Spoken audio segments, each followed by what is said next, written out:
ሰላም ጤና ይስጥልን ክቡራትና ክቡራን አድማጭ ተመልካቾቻችን ከጽናት ሚዲያም የሰዓቱን ዘገባዎች ይዘን ቀርበናል። አርዕስተ ዜናዎችን በቅድሚያም የአፋብን 3ኛ እዝ ጣና ገላውዲዮስ ክፍለ ጦር በሐሙሲት ዋንዛዬ አረብ ገበያና አንበሳሜ አካባቢዎች ባደረጋቸው አውደ ውጊያዎችም በገዢው ሰራዊት ላይ ከፍተኛ ኪሳራ ማድረሳቸው ታውቋል። በአፋብን የ4ኛ እዝ ከአንገር ጉትን ተነስቶ የመጣውን የአገዛዙንና አጋር ኃይሎችን በማሸነፍም ከ50 በላይ የአገዛዙን ሰራዊት አባላትም ወደማይመለሱበት ማሰናበቱን አስታውቋል። በሆሮ ጉድሩ የሳተናውና የመብረቅ ክፍለ ጦሮች ባካሄዱት ልዩ ኦፕሬሽን ቱሉጋና ከተማን በቁጥጥራቸው ስር መዋላቸው ታውቋል። የአፋብን 5ኛ እዝ በክምር ድንጋይ ህዝባዊ ውይይት ማካሄዱንና የምኒልክ ክፍለ ጦር በዘመሮ ከተማ በሚሊሻ አመራሮች ላይ እርምጃ መውሰዱን አስታውቋል። ከፌዴራሉ መንግስት ጋር የሚደረጉ ማንኛውንም ከፊል ድርድሮች የተኩስ አቁም ስምምነቶችን ውድቅ ማድረጋቸውንና ዋና ዓላማቸው የአብይ አህመድን መንግስት ሙሉ በሙሉ ከስልጣን ማስወገድ መሆኑን የአፋብን ከፍተኛ አመራሩ አርበኛ ዘመነ ካሴ ተናግረዋል። በሀገራዊ የምክክር ጉባኤው በአዲስ አበባ ጉዳይ ላይ የተያዘው አቋም ሀገር የማፍረስ ፊሽካ ነው ሲል እናት ፓርቲ ኮንኗል። ይህ በእንዲህ እንዳለም በሀገራዊ የምክክር ጉባኤው ማጠቃለያ ላይ በጀርባ በር የተፈጸመው ህገወጥ ጣልቃ ገብነትም ለህዝብ ይፋ ካልተደረገም ሂደቱን እውቅና አልሰጠውም ሲል አብን አስታውቋል። ክቡራን አድማጭ ተመልካቾች አሁን በዝርዝር ወደምንመለከተው ጉዳይ አልፋለሁ።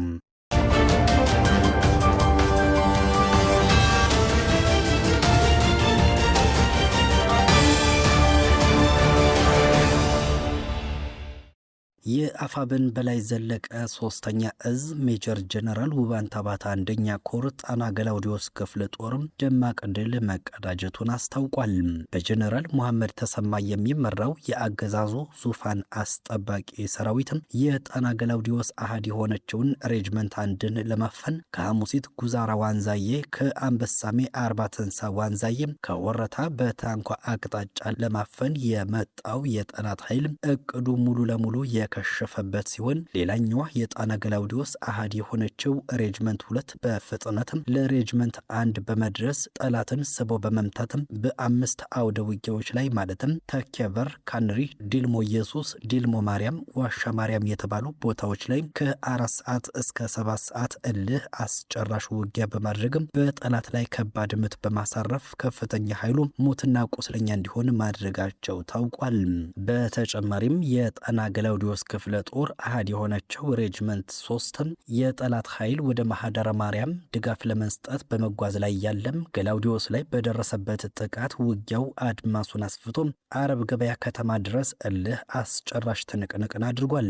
በሌላኛው አውደ ውጊያም የሬጅመንት 2 አንድ ሻምበል አንበሳሜ ከተማ ሰርጎ በመግባትም የተሳካ ኦፕሬሽን በመፈጸም ፖሊስ ጣቢያ፣ አስተዳደርና ሌሎች የተጠኑ ቦታዎች ላይ ጥቃት በመፈጸም በጠላት ላይ ከፍተኛ ኪሳራ አድርሷል የተባለው የአንሻ ሰይድ 4ኛ እዝ በጠላት ላይ ድል መቀዳጀቱን አስታውቋል።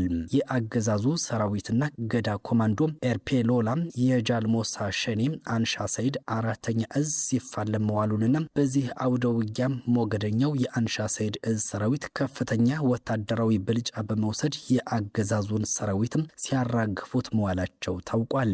ዛሬ ከጠዋቱ 11 ሰዓት መነሻውን ከአንገር ጉትን ከተማ በማድረግም ወደ ማርያም ሰፈር ለመግባት የቋመጠው ይህ ገዳይ ኃይል ቀድሞ ቦታዎችን በ4 ክፍለ ጦሮች በመያዝ ጠዋት የጀመረው አውደ ውጊያም እስከ ምሽት 11 ሰዓት የቆየው ተጋድሎ ደቢቦ የምትባል አካባቢ ጀምሮ እስከ ወሎ ሰፈር ድረስ አይቀጡ ቅጣት ሲቀጣም ወደ ኋላ በመመለስ በከባድ መሳሪያዎች ሽፋን ሙትና ቆስለኛውን በፓትሮል ወደ አንገር ጉትን በማመላለስ ቀሪው ኃይል ወደ ኋላ በመውጣትና ተጨማሪ ኃይል በማስገባትም አንድ ወደ ከተማ ሙሉ በሙሉ ቤቶችን በማቃጠልና ስለታማ መሳሪያዎችን የታጠቀ የቄሮ ቡድን ቤት ለቤት እየዞረ መሸሽ ያልቻሉትን ነፍሰ ጡር እናቶችን፣ አቅመ ደካሞችን በአሰቃቂ ሁኔታ እንደገደለ ታውቋል። የፋኖ ዓላማ የአብይ አህመድን አስተዳደር ሙሉ በሙሉ ከስልጣን ማስወገድ መሆኑን አርበኛ ዘመነ ካሴ ገለጹ። ከፌዴራል መንግስቱ ጋር የሚደረጉ ማናቸውንም ከፊል ድርድሮች የስልጣን መጋራት ወይንም የአካባቢ የተኩስ አቁም ስምምነቶችን ሙሉ በሙሉ ውድቅ ማድረጋቸውንና በአሁኑ ወቅት የሚደረጉ ወታደራዊና ፖለቲካዊ እንቅስቃሴ ዋናና የመጨረሻ ዓላማ የጠቅላይ ሚኒስትር አብይ አህመድን አስተዳደር ሙሉ በሙሉ ከስልጣን ማስወገድ መሆኑን የአማራ ፋኖ ብሔራዊ ንቅናቄ አፋብን ሊቀመንበርና የጎጃሙ እዝ መሪ አርበኛ ዘመነ ካሴ አስታውቀዋል። አርበኛ ዘመነ ካሴ ከአፍሪካ ሪፖርት ጋር ባደረጉት ሰፊ ቃለ መጠይቅ በሀገሪቱና በአማራ ክልል ውስጥ ላለው ሰፊ የደህንነት የፖለቲካና የማህበራዊ ቀውስ ዋናው ስረ መሰረት በባህር ዳርና በአዲስ አበባ ያለው የብልጽግና ፓርቲ አስተዳደር መሆኑን አስረድተዋል። አመራሩ አክለውም እንቅስቃሴያቸው በክልል ደረጃም ከፌዴራል መንግስቱ ጋር የስልጣን ክፍፍል ለማድረግ ወይንም ጥቂት የፖለቲካ ውክልናዎችን ለማግኘት የሚደረግ አለመሆኑን ገልጸው በክልሉ እየተካሄደ ያለው ግጭት በጊዜያዊ የፖለቲካ ድርድር ወይንም በቁራጭ ስምምነቶች ሊፈታ እንደማይችልና ዘላቂ ሰላም ማምጣት የሚቻለው ስልጣን ላይ ያለው አካል ሙሉ በሙሉ ሲወገድ ብቻ እንደሆነ አስገንዝበዋል። ከፌዴራል መንግስቱ በኩል የሚቀርቡ የሰላም ጥሪዎችንና የድርድር ሀሳቦችን በተመለከተ ሲያብራሩ በክልሉ እየተካሄደ ያለው ግጭት በጊዜያዊ የፖለቲካ ድርድር ወይንም በቁራጭ ስምምነቶች ሊፈታ እንደማይችልና ዘላቂ ሰላም ማምጣት የሚቻለው ስልጣን ላይ ያለው አካል ሙሉ በሙሉ ሲወገድ ብቻ እንደሆነ አጽንኦት ሰጥተውበታል። ከፌዴራል መንግስቱ በኩል የሚቀርቡ የሰላም ጥሪዎችና የድርድር ሀሳቦችን በተመለከተ ሲያብራሩ የቀረቡ ጥሪዎች ከልብ የመነጩ አይደሉም ሲሉ ወንጅለዋል። በቁራጭና በከፊል የሚደረጉ የተኩስ ማቆም ስምምነቶችም የትግሉን አቅጣጫ መስመር የሚያስቱ በመሆናቸው ፋኖ በፍጹም እንደማይቀበላቸው ገልጸዋል።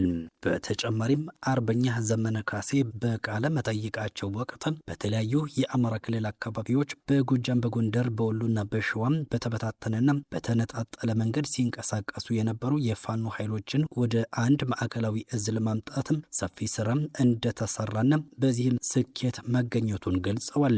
ይህ በየአካባቢው የሚገኙ የፋኖ ቡድኖች በጋራ መዋቅርና ስትራቴጂ ስር የማደራጀት ሂደት በፌዴራል መንግስቱ ላይ የሚደረገውን ወታደራዊና ፖለቲካዊ ጫና የበለጠ እንደሚያፋጥነውና የተቀናጀ ማዕከላዊ አደረጃጀት የትግሉን ቀጣይ ምዕራፍ በበላይነት በመምራት የታጠቀው ኃይል የተቀናጀ ወታደራዊ እርምጃ እንዲወስድ እንደሚያስችለው አብራርተዋል። በአማራ ክልል የተቀሰቀሰው ሰፊ ወታደራዊ ግጭት መነሻው በ2015 የፌዴራል መንግስቱ የክልል ልዩ ኃይሎችን ለማፍረስና ወደ ፌዴራል መዋቅር ለማካተት የተደረሰውን ውሳኔ ተከትሎ እንደነበረ ይታወሳል። ውሳኔውን ተከትሎ በተቀሰቀሰው ወታደራዊ ግጭት ምክንያትም የፌዴራሉ መንግስት በክልሉ ለአስቸኳይ ጊዜ አዋጅ ለሰፊ ወታደራዊ ዘመቻዎችና ለአየር ድብደባዎች መዘጋጀቱ የተገለጸ ሲሆን የአርበኛ ዘመነ ካሴ መግለጫ በአካባቢው ያለው ወታደራዊ ግጭትም ወደ አዲስ የፖለቲካ ምዕራፍ መሸጋገሩን የሚያሳይ ነው ተብሏል። በመጨረሻም እናት ፓርቲና አብን በሀገራዊ የምክክር ጉባኤው ማጠቃለያና በአዲስ አበባ ጉዳይ ላይ ጠንካራ የተቃውሞ መግለጫን ሰጥተዋል። እናት ፓርቲና የአገዛዙ መጠቀሚያ መሳሪያ ነው የሚባለው አብን በዛሬው ዕለት በተለያዩ መግለጫዎቻቸው ላለፉት ሳምንታት ሲካሄድ በቆየው ሀገራዊ የምክክር ጉባኤ ማጠቃለያ ወቅት የተፈጸሙ አሰራሮችን ህገወጥ ገለልተኛነትን ያጎደፉና የገዢውን ፓርቲ ፍላጎት በኃይል ለማስፈጸም የተደረጉ ሲሉ አጥብቀው ኮንነዋል። እናት ፓርቲ ባወጣው መግለጫ ሀገራዊ የምክክር ጉባኤው በመርህና በስክነት የተመራ ሳይሆን የአጼ በጉልበቱ ትዕይንት ሆኖ ማለፉን ገልጿል። በተለይም በአዲስ አበባ ጉዳይ ተመካካሪዎች የደረሱበትን ስምምነት በመሻር የተሄደበት መንገድ የህልውና ጥቃትና ሀገር የማፍረስ ማስጀመሪያ ፊሽካ መሆኑን ጠቅሷል። ፓርቲው እንዳስታወቀው አብዛኛው ተመካካሪ አዲስ አበባ ለፌዴራል መንግስት ተጣሪ ትሆናለች በሚለው ሀሳብ ተስማምቶ እያለም ገዢው ፓርቲ ያደራጃቸው ቡድኖች አዳራሽ በመረበሽና ሂደቱን በማስተጓጉል ፍላጎታቸውን በጫናና ከተመካካሪዎች ስምምነት ውጭ አስጨብጭበው ለማለፍ ሞክረዋል ብሏል። ድርጊቱም ኮሚሽኑ ወጥ መርህ የሌለውና የገዢው አካል ጉዳይ አስፈጻሚ መሆኑን በተግባር ያሳየ ነው ሲል ከሶታል። በተጨማሪም ኮሚሽኑ አስቀድሞ ያስቀመጠው የ75 በመቶ በመሰረቱ የውሳኔ ስምምነት መመሪያ በመጣስም ሂደቱን በሆይ እንዲጠናቀቅ ማድረጉን ያመለከተው እናት ፓርቲም የኦሮሚያ ብልጽግናና ሰፋ ሲል ደግሞ የገዢው ብልጽግና ፓርቲ ባለው ቀውስ ላይ ተጨማሪ ቀውስ እንዲወለድ በር መክፈታቸውን አስታውቋል። በሌላ በኩል የገዢው ፓርቲ መጠቀሚያ ነው የሚባለው የአማራ ብሔራዊ ንቅናቄ አብን በበኩሉ ባወጣው ይፋዊ መግለጫ ላለፉት 5 ሳምንታት ሲካሄድ በቆየው ሀገራዊ የምክክር ጉባኤ ማጠቃለያ ላይ በጀርባ በር የተዘጋጀ አጀንዳ በማቅረብ የተፈጸመውን ህገወጥ ጣልቃ ገብነትና ንቅናቄው የምክክር ሂደቱ በውይይትና በሰላማዊ መንገድ ችግሮችን የመፍታት ባህል ለማስጀመርና በህዝቦች መካከል አዎንታዊ ስምምነቶችን ለመፍጠር ከፍተኛ አስተዋጽኦ የነበረው ነው ቢባልም በጉባኤው ማጠቃለያ ላይ በአካል ተመካካሪዎች ያልተመረመረና ያልተስማሙበት ተቀጥላ አጀንዳ በጀርባ በር በማስገባት በጥቂት የኮሚሽኑ አባላትና ከፍተኛ የመንግስት ባለስልጣናት የተፈጸመው ህገወጥ ድርጊትም የኮሚሽኑን ገለልተኛነት ያጎደፈ ነው ሲል ወቅሷል። አብን ኮሚሽኑ ለፈጸመው ህገወጥ ድርጊትም ለህዝብ ግልጽና ህጋዊ ማብራሪያ ካልሰጠ በስተቀረም ለሂደቱ እውቅና እንደማይሰጠው የገለጸ ሲሆን ድርጅቱ እውቅና የሚሰጠው በጉባኤው ሲወያዩባቸው በቆዩና በቃለ ጉባኤ ላይ በተያዙት 8 መሰረታዊ አጀንዳዎች ላይ የተደረሱትን የስምምነት ማጠቃለያዎች ብቻ መሆኑን አስታውቋል። ክቡራን አድማጭ ተመልካቾች የሰዓቱ መረጃዎቻችን የተከታተላችኋቸውን ይመስሉ ነበረ። ጤና ይስጥልን።